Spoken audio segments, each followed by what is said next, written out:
Hi, it's Jenny with Jenny's Wreath Boutique, and in this video I'm going to share with you how to make a beautiful cascading wreath using these gorgeous pepper berries. Aren't they so pretty? This wreath is going to be perfect for spring, but also year-round, and it's versatile to dress up for lots of different seasons. But for this, we're going to be doing it for spring. I'm using a 14-inch grapevine, my favorite wire cutters, linked below in tools, and hot glue gun. I'm also going to be using some floral wire. This is 24 gauge. That's my favorite size, but you can use whatever gauge you're more comfortable with. Now I have two different kinds of pepper berries. I have this coral color one, which is so beautiful. I'm going to use this for a different project, but I am going to have this available in my shop if you want to make this wreath with those. For this particular wreath tutorial, I'm going to be using the green ones because they're just a little bit more neutral, but either way, these work. Aren't they gorgeous? I like them both for different reasons. And then I'm going to be using these ruscus stems. I've got two of them. This is going to add just another dimension and some filler. Just makes the wreath look more interesting. And then at the end, I'm going to show you how you can add a little extra interest and textures with these raspberries. They're like unripe ones. Oh, they're so perfect. I just love that pop of green. So pretty. The first thing we're going to do is add our ruscus. These chop up pretty nicely in 3 sections. You can make them smaller if you want. But for this wreath, I'm going to be working upside down mainly after I start the first part. So I'm going to have this be on the bottom to give some structure. We're using a 14-inch grapevine, but this wreath is going to be pretty large. So I put it along the grain of the grapevine and then I bend it down. It's going to give structure to our wreath. And then I like to put the wreath upside down and then make a little bit more structure. Some on each side. We're going to taper up. This is just going to give a little bit of a backing to our pepperberry stems.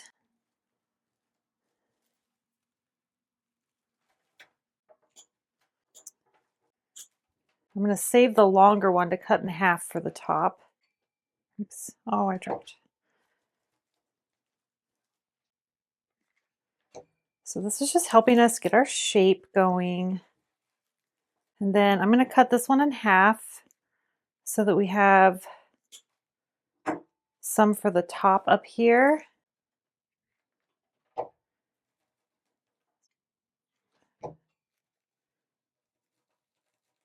There. So now we kind of have an overall shape.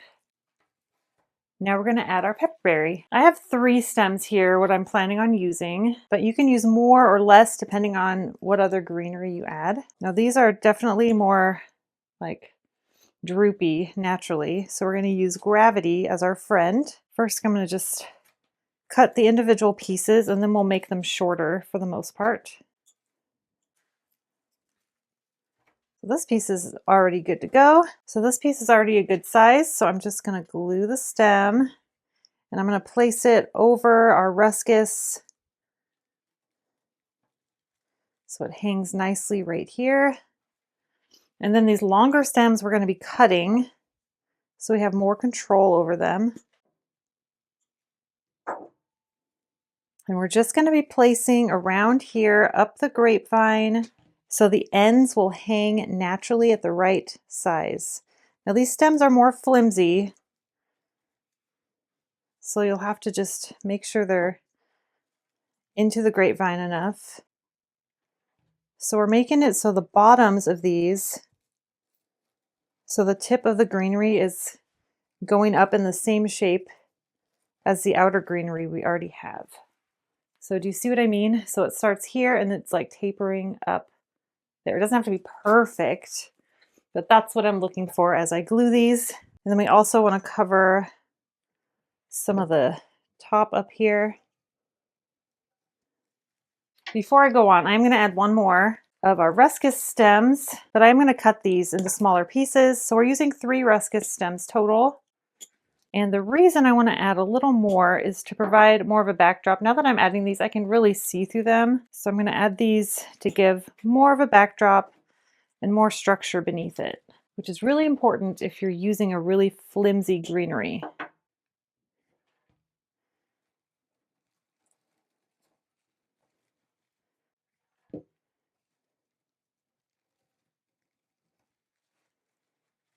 And if we fill in with a less expensive greenery and then put our more expensive one on the top, we're going to save a little bit of money but still have a nice full wreath.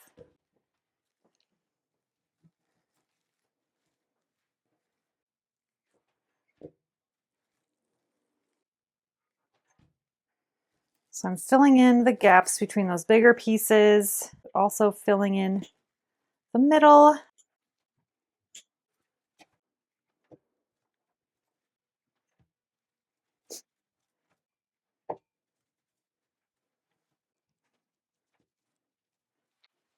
Perfect. Now we're going to use the rest of our pieces, just cutting them up into smaller sizes and hanging them, keeping in mind the shape.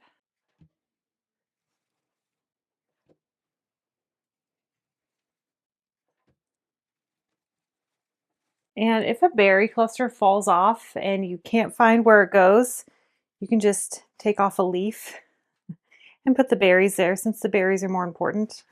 And then if you eventually find it, you can put the leaf back on somewhere else.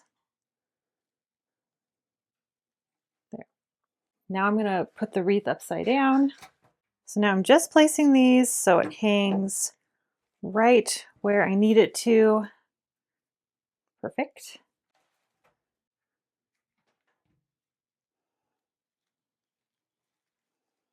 Now, if you were making this wreath with just these, you would probably need 3 times as many, and it would take a lot longer and be more stressful. So adding this other kind of greenery adds some interest, and it actually makes the wreath easier, which I love both of those things.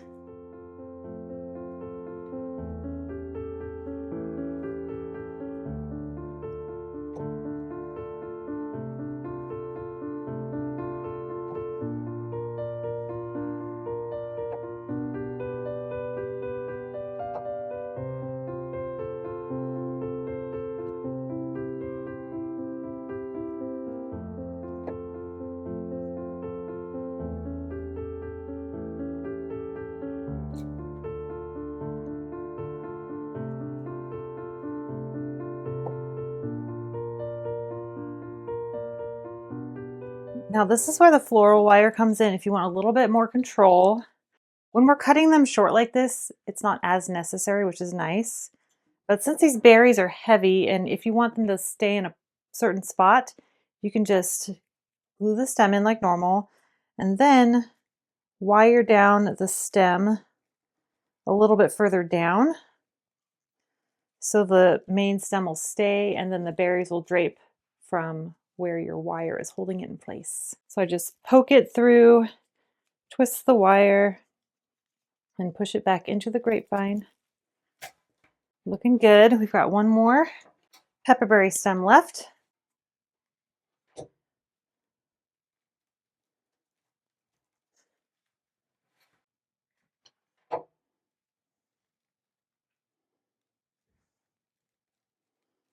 And as we're making this, we want to keep in mind that this is the bottom and this is the top. Oh, we're also using jute twine for the top, but just keep that in mind when you're making it, because you want the top obviously to be directly above the point. And we'll fill out the point more so it's more even on each side. But our last greenery is for filling in those gaps and making the shape look nice.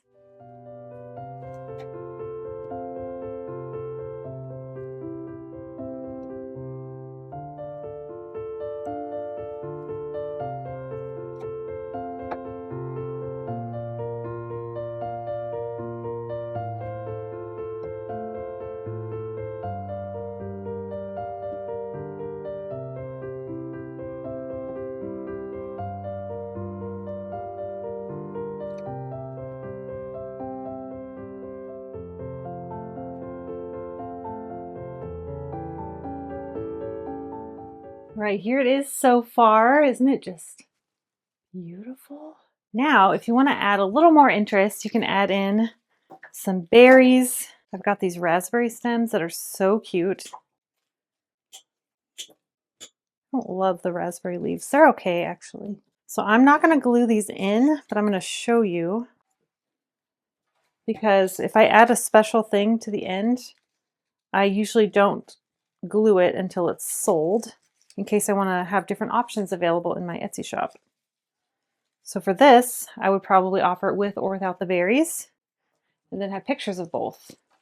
And the berries are very similar in color, so they blend in really well. They're so cute.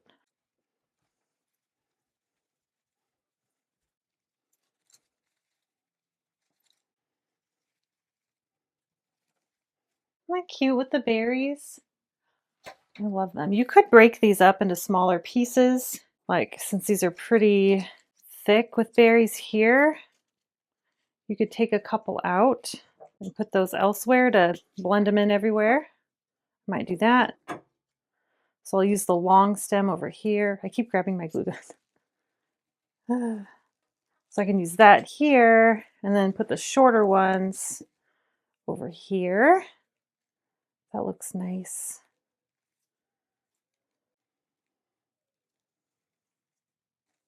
Let me know what you think. Do you like it with or without the extra berries? Or you could add something lavender in here because the berries have that purple, or you can use the color of these leaf tips. It's a little more rust colored, so those would work for fall as well. Lots of options with these. You can always look at the different tiny color variations to pick other things that'll go. So I don't think I need these, but you could use them as a filler or just get one stem if you don't want as many berries. But oh, I love them in there. So cute. It totally gives it a different look, right? All right, now let me show you how we're gonna finish this wreath off. First, we're gonna add some jute twine before we do our wrap. You just wanna find where it hangs the best. Tie your jute twine in a little loop.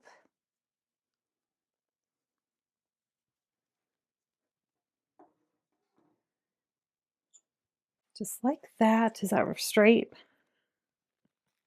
If it's not, you can always redo the bottom if you need to after you've already tied everything.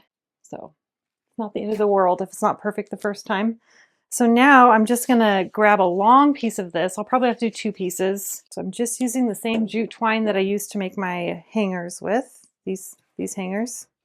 And I'm going to glue a little piece straight to the grapevine.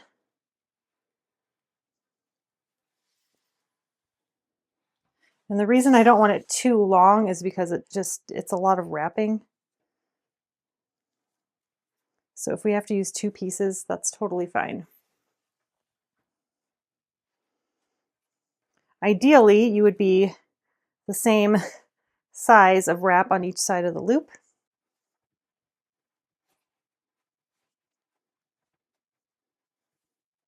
And of course, if you use bigger jute twine than what I have here, this part will go faster. But I like to use what I have available. I try to keep my supplies as simple as possible, believe it or not. But if you're going to be doing a lot of these and not just one for yourself, you might want to get bigger twine. And once I get to my loop, I'm going to go in the middle of the loop.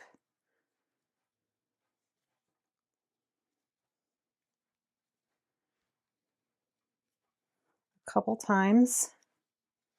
And then I'm going to go on the outside, and it looks like it's time to finish off this one and then add some more jute twine. So I'm just going to glue the end of this.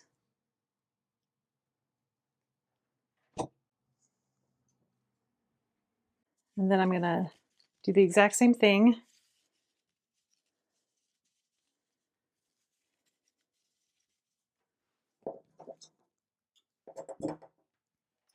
I'm going to glue the jute twine right where I left off. And I'm going to continue this process.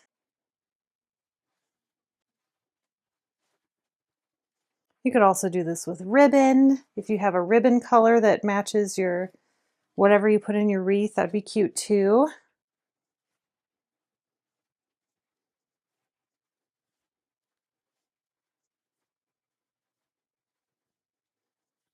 Okay. Now I'm done here, so I'm just going to again glue my twine. Let's see. Let's gonna glue it right here. Let the glue dry. And while you're letting the glue dry, see if there's anything you need to cut. I see one stem sticking out the back, so I'm cutting it. Save this for a loop for later. Here's the back of the wreath. Pretty. And here's the front. What do you think? Let me know if you like it with the raspberries or without the raspberries. I love it either way. Isn't that so cute? There's the side view. Really pretty rustic. I love it. I'm going to have all of these materials available in my Etsy shop while supplies last. So if you don't buy wholesale, you can grab these exact berries and all the things I used. If you want to start buying wholesale or you're curious where I get all my supplies, I do have a free cheat sheet linked in the description of all of my YouTube videos, including this one. And it lists all my favorite suppliers, both retail and wholesale. So you can grab that if you like. But I will also have these in my Etsy shop. So let me know what you think, and thank you so much for watching, and I'll see you in the next video. Bye.